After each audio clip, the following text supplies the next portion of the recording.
Hi guys, good morning and welcome to Morning Trade with Moneycontrol. I'm Karunya Rao, and over the next half hour we get you all the details you need to know to prepare yourself for the trading session, whether it's strategies, sectoral trends, and most importantly we'll be addressing your queries on the show today. So please keep commenting on our YouTube live feed and we'll have your questions addressed towards the latter half of the show. But before we kickstart, let's see what the global handover looks like. As far as European markets are concerned, they closed lower after a missile hit Polish territory, raising tensions between Russia and NATO. Stoxx 600 slipped 1%, with other key indices also, in fact, the bourses also ending in the red. A grim fourth quarter outlook from retail giant Target drags US stocks lower ahead of the holiday season. The tech pack also comes under pressure after chip maker announces a supply cut. Asian markets mixed in early trade. SGX Nifty, meanwhile, is indicating a start in the red for the Indian market. Sharp uptick in hotel companies' performance in the quarter gone by. Will the strong run rate continue in the second half of this year? In the stock spotlight today are Aurobindo Pharma, Chola Financial, CMS Infosystems and Balrampur Chini.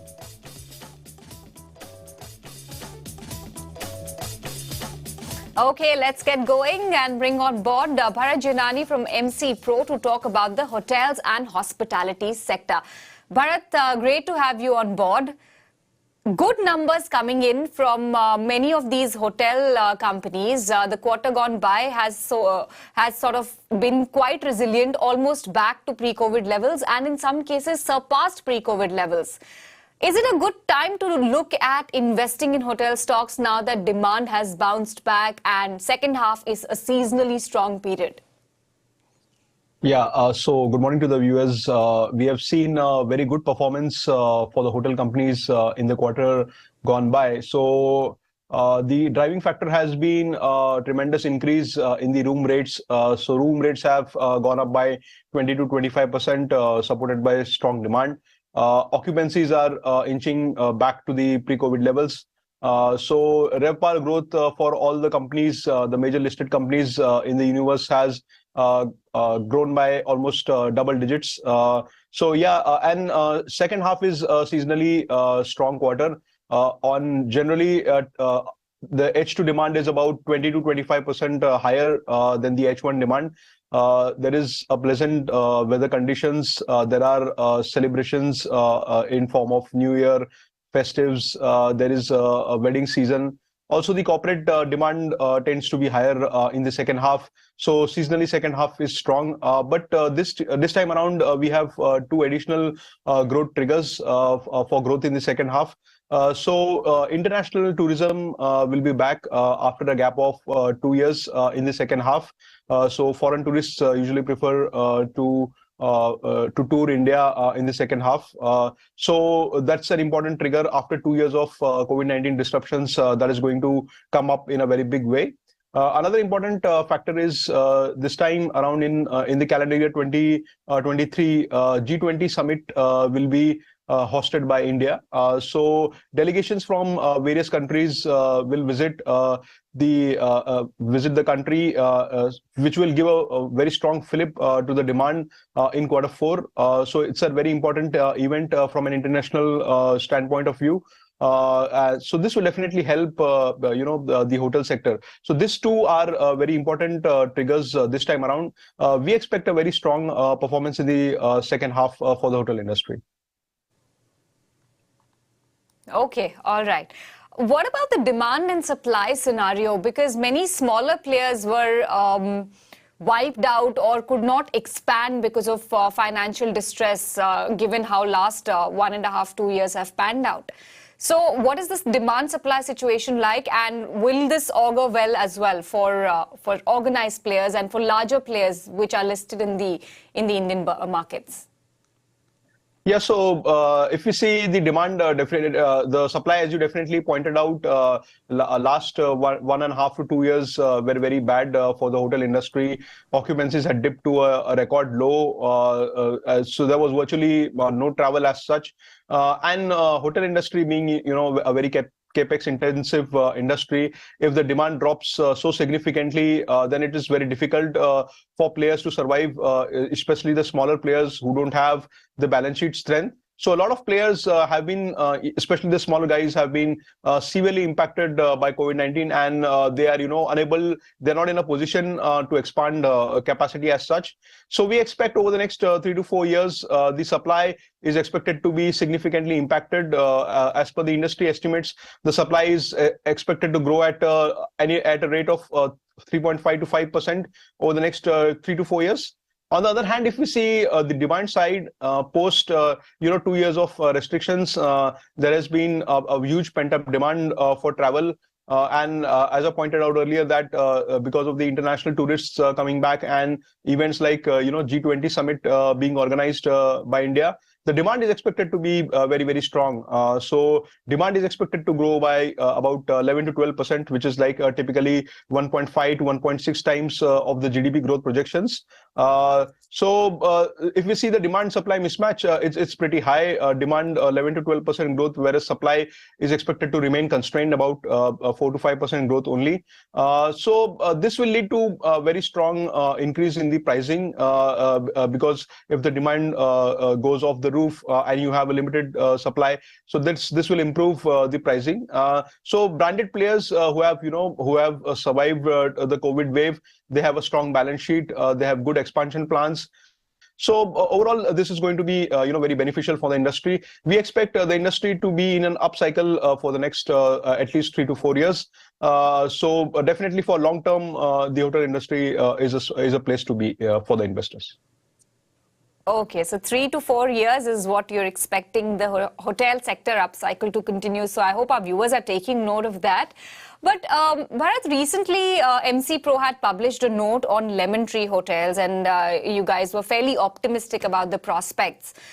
We got a lot of feedback, and many of our viewers want to know what are the other interesting bets in the hospitality space. Especially there was a lot of interest in IHCL. So if you could give a comparison between the preferred picks and the stocks that you guys at MC Pro are tracking within the hotel space, and tell us what's the pecking order like and which stocks can they look at. Yeah, so in the hotel industry, we definitely like IHCL. That would be our first in the pecking order. If you see IHCL, it has presence across the segments. So it has presence in the premium segment in the form of Taj, semi-luxury segment in the form of Vivanta and Selections. We also have Indian hotels present in the economic space in the form of Ginger, which is a very good brand that has been emerging. And if you see the balance sheet of Indian Hotels Company and obviously the parentage of Tata Group, very strong parentage, it has a very strong brand, and the balance sheet is debt free as of now. So it's amongst the strongest in the hotel industry. So that would be our first preferred pick in the hotel space. Our second pick would be Lemon Tree. As you pointed out rightly, that it's among a very few listed players in the mid-market segment. Approximately, the average room rate is about 4,000 or so. So it's a good player in the medium segment. The debt to equity has more or less stabilized at about 2 times. And all of the capex expansion which the Lemon Tree is going to do will be funded from the internal accruals. So that's our second pick. We have also recently initiated on Royal Orchid Hotels.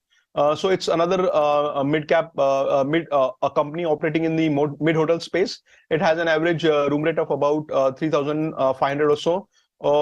And it's an asset-light business model. So majority of the rooms it has on the managed contract basis. And the valuation is pretty decent, pretty attractive, I would say at this point of time, considering the hotel upcycle. The PE of about of 13-14 times and an EV by EBITDA of about 8 times is pretty much at a discount to the other listed players. So that will be another our pick. And lastly, we also like East India Hotels, EIH, that manages the hotels under the Oberoi and the Trident brand. It has a good balance sheet. Another premium player in the Oberoi, having presence across the leisure and the business segment in the form of Oberoi and Trident. It has a good balance sheet, and obviously, as you know, it's among the few listed players that would be benefit from the hotel industry upcycle. So this would be our picks in the hotel industry in that order. Okay. Any downside risks that investors should also be watching out for when it comes to hotel sector? And when you say the hotel sector upcycle will continue, does it also apply to perhaps QSR sector, which is also, related to leisure and travel and entertainment? So do you think that could also benefit in the next 2 to 3 years? Yeah, so hotel industry, the only risk is that if COVID-19, if there is a pandemic, so that could significantly, impact the hotel industry. But it's an unforeseen kind of an event, so you really cannot predict. And another situation is that the ongoing Russia-Ukraine crisis, if that, kind of escalates, and if things, get out of hand really, then there could be some impact. Otherwise, there is no such, so all these are unforeseen events. In the industry is in the upcycle for the next 3 to 4 years. So there is no downside risk as such, but only the external factors which I highlighted could impact the industry. So that is one thing. And QSR, there was some impact, of the inflation on the QSR industries. There was some impact on the same store sales growth. For the companies, if we see Devyani International reported a bit of a drop, a bit of a subdued SSSG. So there was inflationary concerns which impacted the profitability as well. If you see the profitability of QSR players, they were slightly below the expectations. But I guess this is a temporary phenomena. The inflationary pressures are easing out. We have seen the crude prices correct, which is an important component of their raw material costs in the form of packaging and also the delivery of raw material as well as the food. So that has come down. Inflationary pressures are receding. So definitely from a long-term perspective, QSR sector is looking very good. The store expansion plans of the players are very robust. So there is a strong pipeline. There was a bit of a moderation in the last 1 or 2 quarters, but we expect the things to improve from the second half. And over the next 2 to 3 years, the QSR space is looking good. Okay. But are there any preferred picks there as well in the QSR space? In fact, 2 of our viewers were also posting their comments on our interaction. They were asking about Sapphire Foods, Devyani International. Any of these stocks that look interesting and perhaps attractive? Yeah, so Devyani International looks to be a good stock because their expansion plans have been pretty good. Both KFC and Pizza Hut, the store expansion is pretty huge. Sapphire is facing some constraints in the near term because of the relatively higher presence in the Sri Lankan market. But once the market stabilizes, I think Sapphire Foods also has a good long-term potential. We also like Jubilant Foods in the QSR space. The new management, the new CEO has taken over. And he has continued the growth strategy which the company is doing, focus on digitization, the further strengthening of the Domino's brand, and also new businesses which the company aims to scale up. So these three we like in the QSR space from a long-term perspective in the pecking order of Devyani International, Jubilant Foodworks, and Sapphire Foods. Okay, Bharat, thank you so much for chatting with us in great detail about not just the hotel sector, but also QSR. And I hope the queries that a couple of our viewers had with respect to a few stocks has also been resolved. Moving on then, let's talk technicals. Shrikant Chauhan joins us now on the phone line. Morning, Shrikant, and thanks for joining in. How's the trade setup looking, and what kind of a weekly expiry day should we brace ourselves for? Yeah, good morning, Karunya. Good morning, everyone. Yeah, it's whenever we see any sideways sort of activity during the expiry, we see mostly market remain in a specific range. This time also we are expecting market in the range of 18,500 to 18,300. Huge amount of call writing is at 18,500 and put writing around 18,300. So I think these levels are going to rule the market. But if we see the market is like very close to or between the levels of 18,050 to 500, then there we should look for taking some profit on the long positions. We are not expecting market to cross the level of 18,500 so easily. Okay. I want to flag off a few stocks that could be hogging the limelight today. The first one is Chola Financial Holdings. ICICI Prudential Mutual Fund has bought 3 lakh shares via open market transaction, and they have increased their holding in this company by more than 2% actually. Before they held about 5.1%, and now the stake has come up to 7.11%. Talk to us about Chola Financial and how it's looking on the chart. And in fact, we got a few questions also while we, were doing the show earlier on. How's Chola looking exactly, and would you recommend anybody to trade with it or invest for at least the medium term? Yeah, see, for Cholamandalam Financials, we have a view that it is going to spend or maybe it is going to remain in a range between 800 and 650, 660 on the downside. It is at the middle of the trading range, and I think it is going to spend some more time. But if there is any correction, then certainly we should be buyer in the stock, or even at current levels, if there is a mid to long-term view. Eventually, we are expecting stock to perform and to reach the levels of 800. Okay, well, that's interesting to note. Next up is Aurobindo Pharma. This one has a news flow as well. They've received EIR from the US FDA for an API non-antibiotic manufacturing facility that's based in Andhra Pradesh. Now, this unit was inspected back in February 2019. They had issued a warning letter. US FDA had issued a warning letter to Aurobindo in June 2019. Now, this particular unit that we're talking about was further inspected this year between 25th July and 2nd August. And then the US FDA had issued Form 483 with 3 observations. And now what we're given to understand is that they've received an EIR for this facility. Aurobindo Pharma continues to languish, and, definitely something that I'm sure the street is interested to know where it's headed on the technicals. A lot of fundamental news flow coming in. But Shrikant, talk to us about how the chart is placed. Yeah. See, the chart is clearly indicating us that it is into a bearish trend. It is forming lower top, lower bottom series, and all these positive news or maybe any rebound because of any reason, I think that will get again it will again get sold off.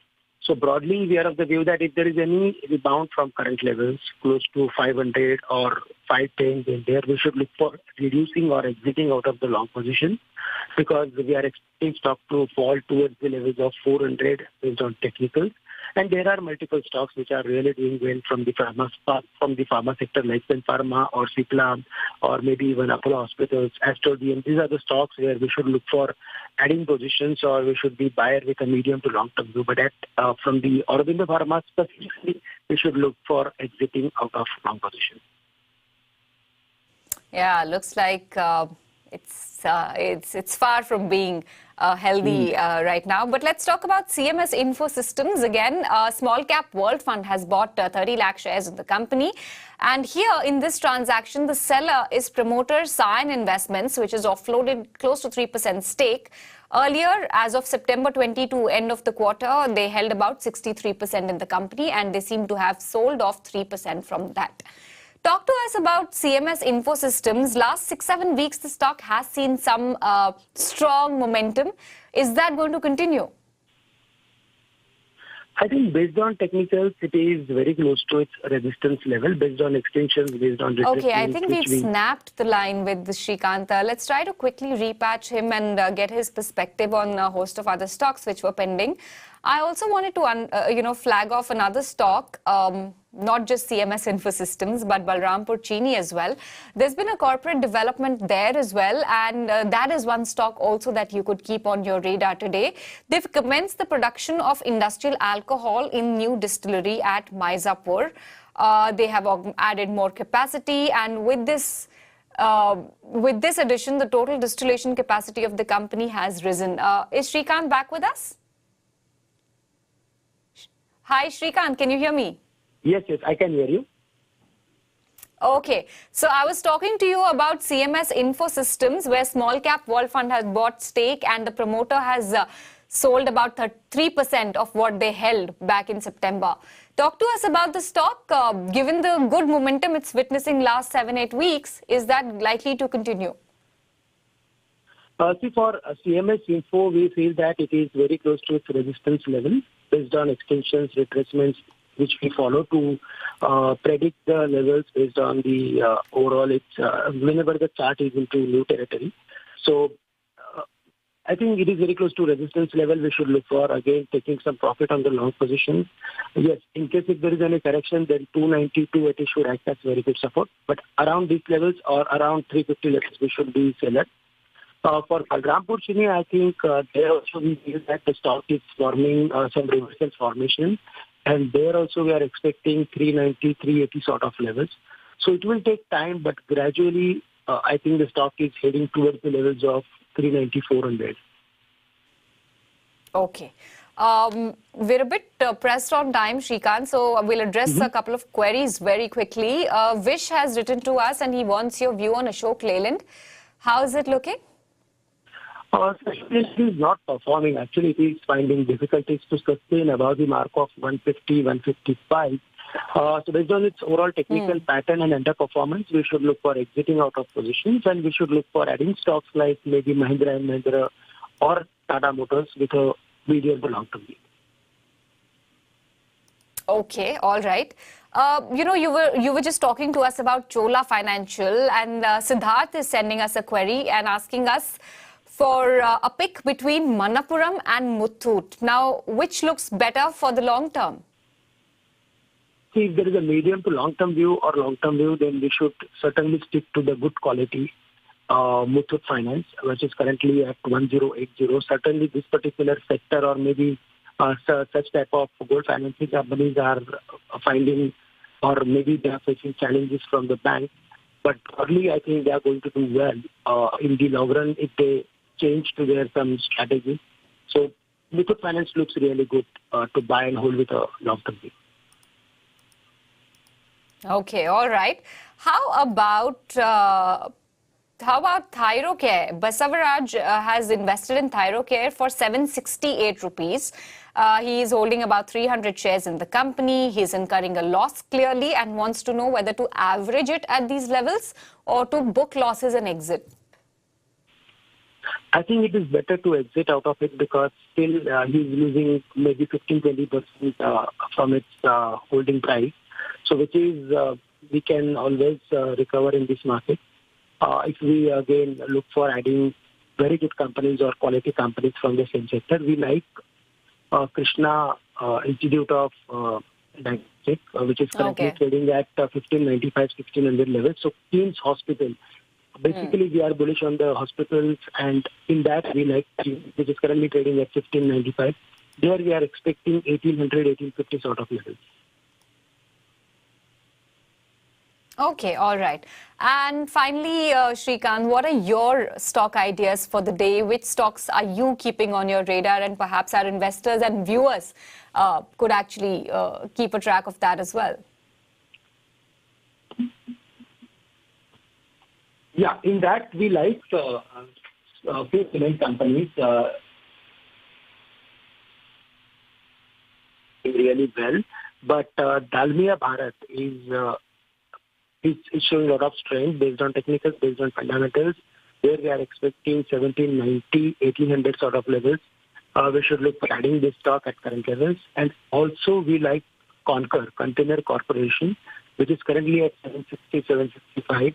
It was around 810, 820 levels. From there, all the way corrected back to the levels of 750, 760, where it has support of multiple averages and retracements. So it's about current levels with a stop loss at 750. We can expect 790, 800. Okay, well, there you have it. The two stock picks that Shrikant has flagged off, Concor and Dalmia Bharat. Thank you so much then for joining in, Shrikant, and sharing your picks with us. Next time, I promise you will get Shrikant on video. We had to just quickly patch him on the phone because of some technical glitches. So apologies for that. Guys, thank you so much for tuning in. We'll be back again tomorrow with a fresh update and fresh new episode of Morning Trade.